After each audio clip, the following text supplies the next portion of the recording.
హబక్కూకు గ్రంథము మొదటి అధ్యాయము. ప్రవక్తయగు హబక్కూకు నొద్దకు దర్శనరీతిగా వచ్చిన దేవోక్తి. యెహోవా, నేను మొర్రపెట్టినను నీవెన్నాళ్లు ఆలకింపకుందువు? బలాత్కారము జరుగుచున్నదని నేను నీకు మొర్రపెట్టినను నీవు రక్షింపకయున్నావు.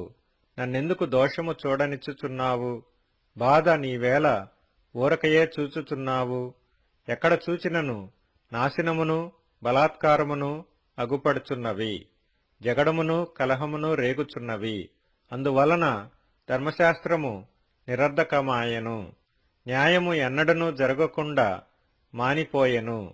భక్తిహీనులు వచ్చి నీతిపరులను చుట్టుకొందురు. న్యాయము చెడిపోవుచున్నది. అన్యజనులలో జరుగునది చూడుడి, ఆలోచించుడి, కేవలము విస్మయము నొందుడి. మీ దినములలో నేనొక కార్యము జరిగింతును, అలాగు జరుగునని ఒకడు మీకు తెలిపినను మీరతని నమ్మకయుందురు. ఆలకించుడి, తమవి కాని ఉనికి పట్టులను ఆక్రమించవలెనని బూదిగంతముల వరకు సంచరించు ఉద్రేకము గల క్రూరులగు కల్దీయులను నేను రేపుచున్నాను. వారు ఘోరమైన భీకర జనముగా ఉన్నారు. వారు ప్రభుత్వమును విధులను తమ ఇచ్చ వచ్చినట్లు ఏర్పరచుకొందురు. వారి గుర్రములు చిరుతపులుల కంటే వేగముగా పరుగులెత్తును.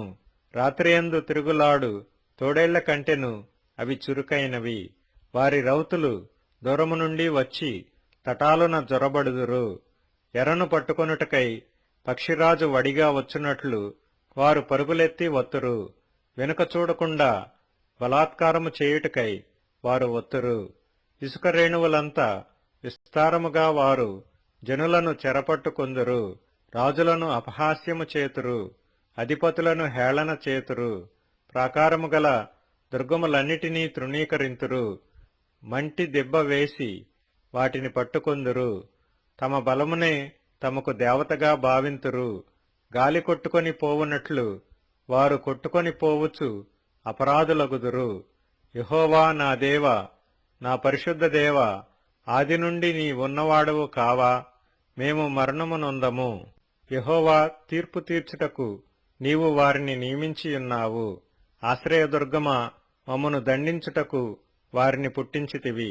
నీ కనుదృష్టి దుష్టత్వము చూడలేనంత నిష్కళంకమైనదే గదా. బాధించువారు చేయి బాధను నీవు దృష్టింపజాలవు గదా. కపటులను నీవు చూచియు దుర్మార్గులు తమకంటే ఎక్కువ నీతిపరులను నాశనము చేయగా నీవు చూచియు ఎందుకు ఊరకున్నావు? ఏలిక లేని చేపలతోనూ ప్రాకు పురుగులతోనూ నీవు నరులను సమానులుగా చేసితివి.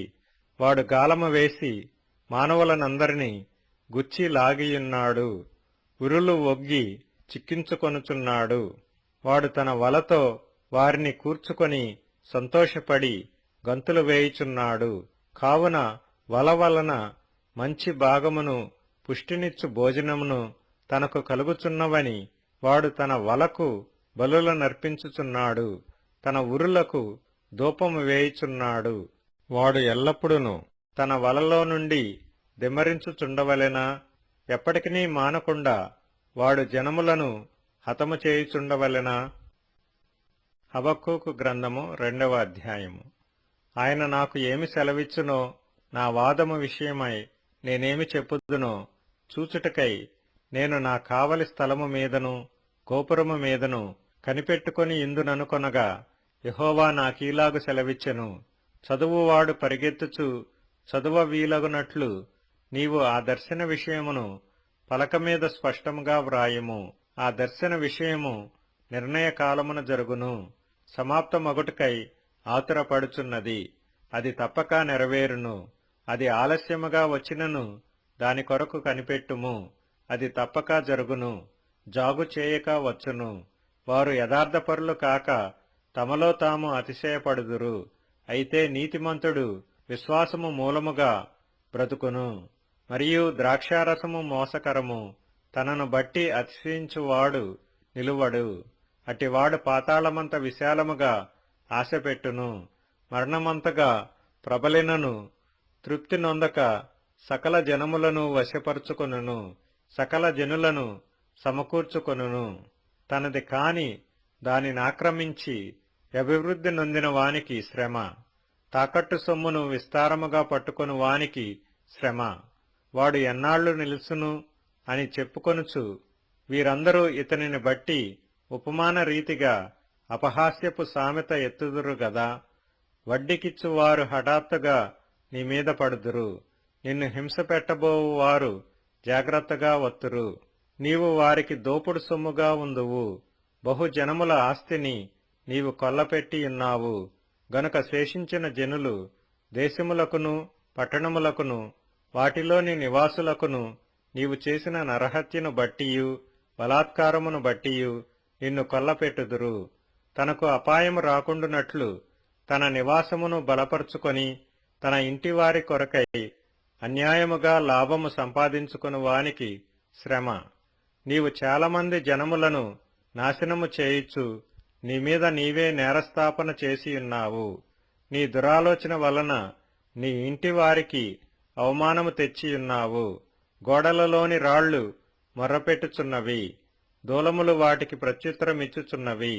నరహత్య చేయుట చేత పట్టణమును కట్టించు వారికి శ్రమ. దుష్టత్వము జరిగించుట చేత కోటను స్థాపించు వారికి శ్రమ. జనములు ప్రయాసపడుదురు గాని అగ్నిపాలవుదురు. వ్యర్థమైన దాని కొరకు కష్టపడి జనులు క్షీణించుదురు.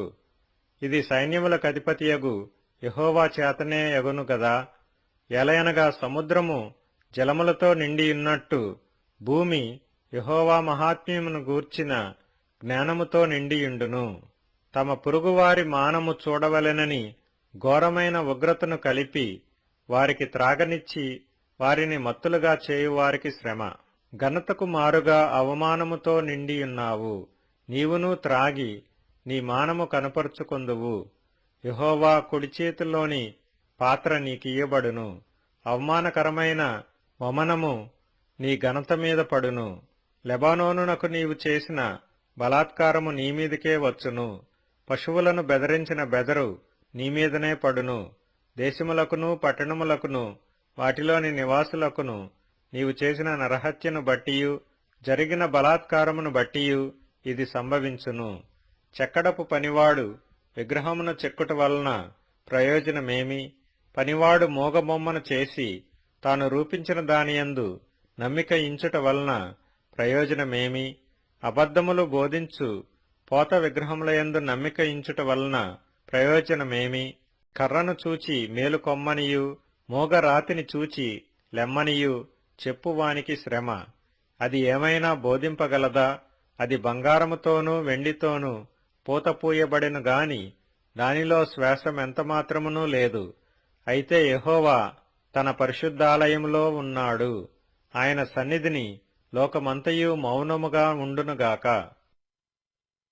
హబక్కూకు గ్రంథము 3వ అధ్యాయము. ప్రవక్తయగు హబక్కూకు చేసిన ప్రార్థన వాద్యములతో పాడదగినది. యెహోవా, నిన్ను గూర్చిన వార్త విని నేను భయపడుచున్నాను. యెహోవా, సంవత్సరములు జరుగుచుండగా నీ కార్యము నూతనపరచుము. సంవత్సరములు జరుగుచుండగా దానిని తెలియజేయుము. కోపించుచునే వాత్సల్యమును జ్ఞాపకమునకు తెచ్చుకొనుము.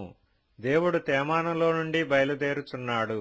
పరిశుద్ధ దేవుడు పారానులో నుండి వేంచేయుచున్నాడు. ఆయన మహిమ ఆకాశమండలమంతటను కనబడుచున్నది.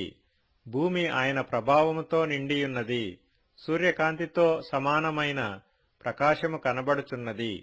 ఆయన హస్తముల నుండి కిరణములు బయలువెళ్ళుచున్నవి. అచ్చట ఆయన బలము దాగియున్నది. ఆయనకు ముందుగా తెగుళ్లు నడుచుచున్నవి. ఆయన పాదముల వెంట అగ్ని మెరుపులు వచ్చుచున్నవి. ఆయన నిలువబడగా భూమి కంపించును. ఆయన చూడగా జనులందరూ ఇటు అటు తొలగుదురు. ఆదికాల పర్వతములు బద్దలైపోవును. పురాతన గిరులు అణగును. పూర్వకాలము మొదలుకొని ఆయన ఈలాగు జరిగించువాడు.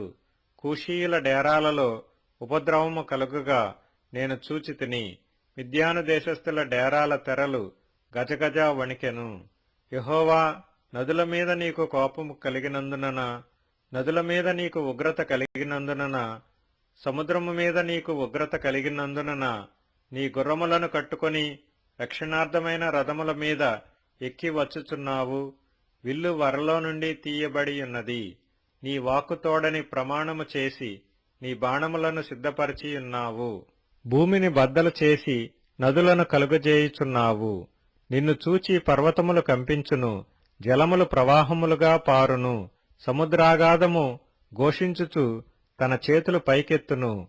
నీ ఈటెలు తళతళలాడగా సంచరించు నీ బాణముల కాంతికి భయపడి సూర్యచంద్రులు తమ నివాసములలో ఆగిపోవుదురు. బహు రౌద్రము కలిగి నీవు భూమి మీద సంచరించుచున్నావు. మహోగ్రుడవై జనములను అణగద్రొక్కుచున్నావు. నీ జనులను రక్షించుటకు నీవు బయలుదేరుచున్నావు. నీవు నియమించిన అభిషిక్తుని రక్షించుటకు బయలుదేరుచున్నావు. దుష్టుల కుటుంబీకులలో ప్రధానుడు ఒకడుండకుండా వారి తలను మెడను ఖండించి వారిని నిర్మూలము చేయుచున్నావు. బేదలను రహస్యముగా మృంగివేయవలెనని ఉప్పొంగుచు నన్ను పొడిచేయుటకై తుఫాను వలె వచ్చు యోధుల తలలలో రాజు యొక్క ఈటెలను నాటుచున్నావు. నీవు సముద్రమును త్రొక్కుచు సంచరించుచునున్నావు. నీ గుర్రములు మహాసముద్ర జలరాశులను త్రొక్కును. నేను వినగా జనుల మీదికి వచ్చువారు సమీపించు వరకు నేను ఊరకొని శ్రమదినము కొరకు కనిపెట్టవలసియున్నది. నా అంతరంగము కలవరపడుచున్నది. ఆ శబ్దమునకు నా పెదవులు కదలుచున్నవి. నా ఎముకలు కుళ్ళిపోవుచున్నవి. నా కాళ్లు వణుకుచున్నవి. అంజూరపు చెట్లు పూయకుండినను, ద్రాక్ష చెట్లు ఫలింపకపోయినను, ఒలీవ చెట్లు కాపులేకయుండినను, చేనిలోని పైరు పంటకు రాకపోయినను, గొర్రెలు దొడ్డిలో లేకపోయినను, సాలలో పశువులు లేకపోయినను, నేను యెహోవాయందు ఆనందించెదను. నా రక్షణకర్తయైన నా దేవునియందు నేను సంతోషించెదను. ప్రభువకు యెహోవాయే నాకు బలము. ఆయన నా కాళ్లను లేడి కాళ్లవలే చేయును. ఉన్నత స్థలముల మీద ఆయన నన్ను నడవచేయును.